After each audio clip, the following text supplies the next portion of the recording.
بسم اللہ الرحمن الرحیم۔ السلام علیکم پیارے بچوں، امید کرتی ہوں آپ خیریت سے ہوں گے، اللہ تعالیٰ کے حفظ و ایمان میں ہوں گے، اللہ تعالیٰ آپ کو صحت و تندرستی والی زندگی عطا کرے۔ خوش آمدید کہتی ہوں آپ کو اردو کی کلاس میں۔ سنہری بات، پیارے بچوں، سنہری بات کا مطلب ہے اچھی بات۔ تو آج کی اچھی بات، وہ شخص کامیاب نہیں ہو پاتا جس میں ناکامی کا خوف کامیابی کی چاہت سے زیادہ ہو۔ یعنی کہ وہ انسان کبھی بھی کامیاب نہیں ہوتا جس سے ہمیشہ یہی خوف رہتا ہے کہ اس نے ناکام ہونا ہے، یعنی کہ اس میں کامیابی کی چاہت نہیں ہوتی۔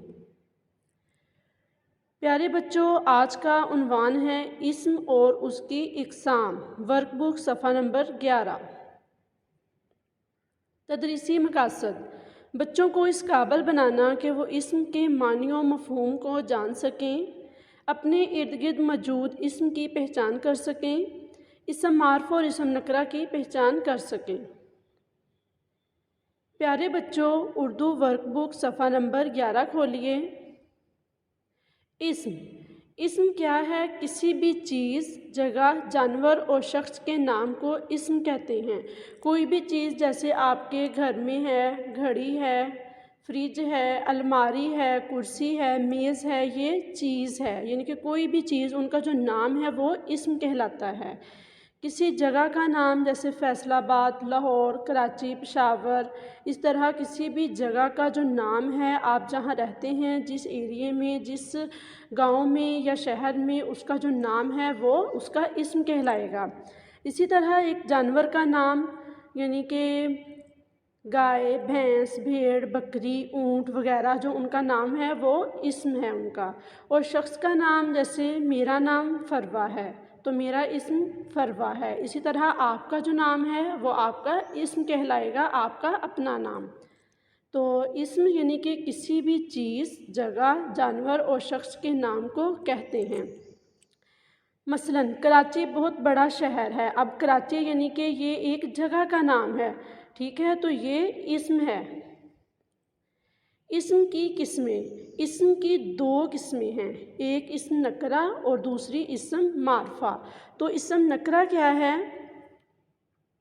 یعنی کہ عام چیزوں کے لیے، اور اسم معرفہ خاص چیزوں کے لیے۔ عام چیزوں یعنی کہ جس میں کوئی بھی نام نہ ہو، اور خاص چیزوں کے لیے یعنی جس میں کوئی نام شامل ہو۔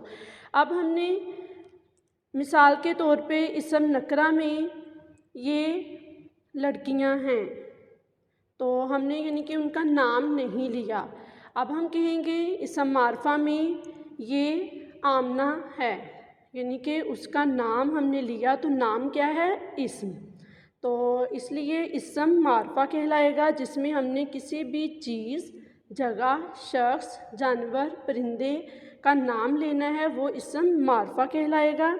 اگر ہم اس کا نام نہیں لیتے، ویسے ہی بات کرتے ہیں کہ وہ لڑکیاں ہیں، وہ کھیلتا ہے، یعنی کہ یہ اسم نکرہ ہے۔ علی کھیلتا ہے، اسم معرفہ ہے۔ اس میں علی کیا ہوگا؟ ایک اسم ہے اور اسم معرفہ کہلائے گا۔ اب کچھ مثالیں ہیں جیسے گھر،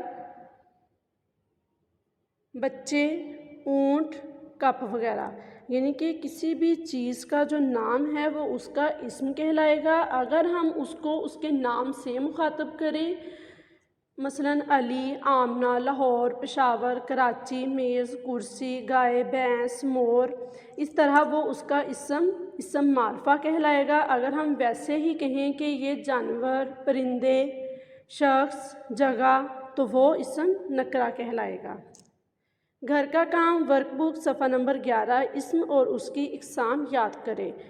پیارے بچوں، آپ نے ورک بک صفحہ نمبر 11 سے اسم اور اس کی اقسام یعنی کہ اسم معرفہ اور اسم نکرہ کی تعریف اور اسم کی تعریف یاد کرنی ہے۔ اللہ حافظ، اپنا بہت سا خیال رکھیے گا۔